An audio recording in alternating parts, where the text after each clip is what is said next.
Abraham Lincoln, Racist, by Humongous. Quote, every magic trick consists of 3 parts, or acts. The first part is called the pledge.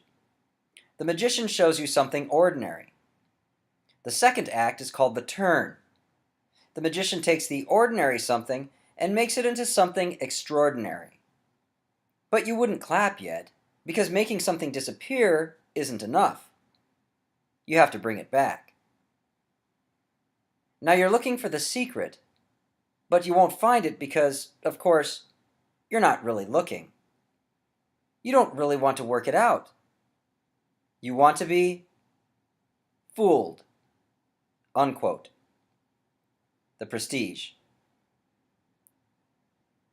Quote, I will say then that I am not, nor ever have been, in favor of bringing about in any way the social and political equality of the white and black races.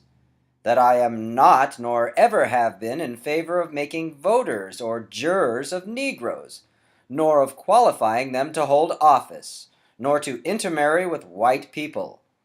And I will say in addition to this, that there is a physical difference between the white and black races, which I believe will forever forbid the 2 races living together on terms of social and political equality. And inasmuch as they cannot so live, while they do remain together, there must be the position of superior and inferior. And I, as much as any other man, am in favor of having the superior position assigned to the white race. Unquote. Abraham Lincoln, former President of the United States. These politicians love their run-on sentences, don't they? Must get paid by the word. Yes, this is an actual quote spoken by Abraham Lincoln. It was delivered during the Lincoln-Douglas debates of 1858, an Illinois senatorial polemic with Democratic Party nominee Stephen A. Douglas. During these verbal battles, the 2 combatants argued primarily over the subject of slavery. Douglas appeared immovable in his belief of popular sovereignty, which would allow the individual states to determine for themselves whether or not they endorsed subjugation. Lincoln seemed opposed to the expansion of slavery, but made numerous contradictory remarks when politically appropriate. So the above quote was uttered by the man who, in 1861, would be inaugurated as the official 16th President of the United States. The word racism is defined by thefreedictionary.com as, quote, the belief that race accounts for differences in human character or ability, and that a particular race is superior to others, unquote. Merriam-Webster's online lexicon denotes racism as, quote, a belief that race is the primary determinant of human traits and capacities, and that racial differences produce an inherent superiority of a particular race, unquote. Dictionary.com asserts racism is, quote, a belief or doctrine that inherent differences among the various human racial groups determine cultural or individual achievement, usually involving the idea that one's own race is superior and has the right to dominate others, or that a particular racial group is inferior to the others, unquote. Via Lincoln's above quote, it seems the 16th President of the U.S. was the epitome of what these reference sources define as a racist.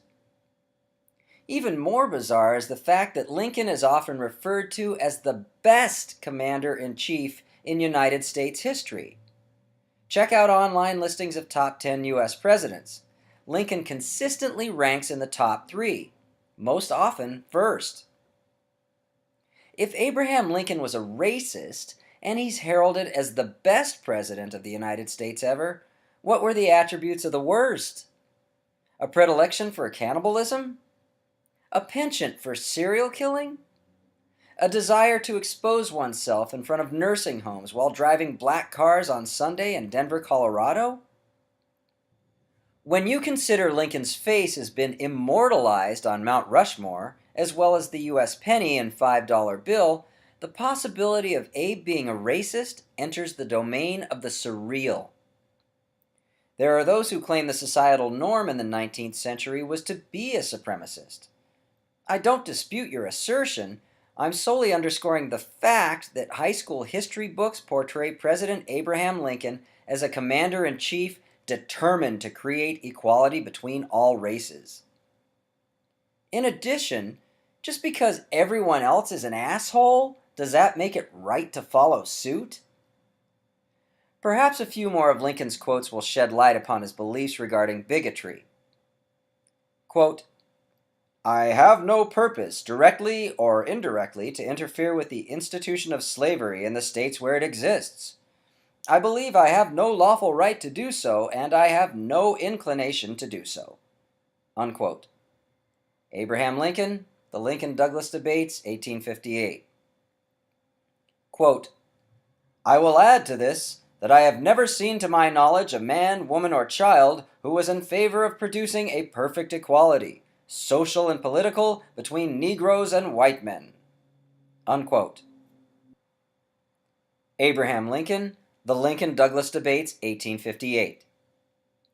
Quote, my paramount object in this struggle, the American Civil War, is to save the Union, and is not either to save or to destroy slavery.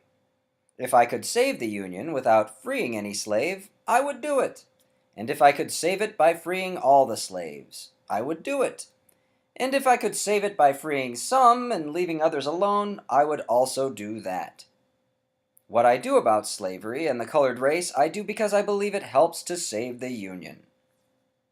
Unquote.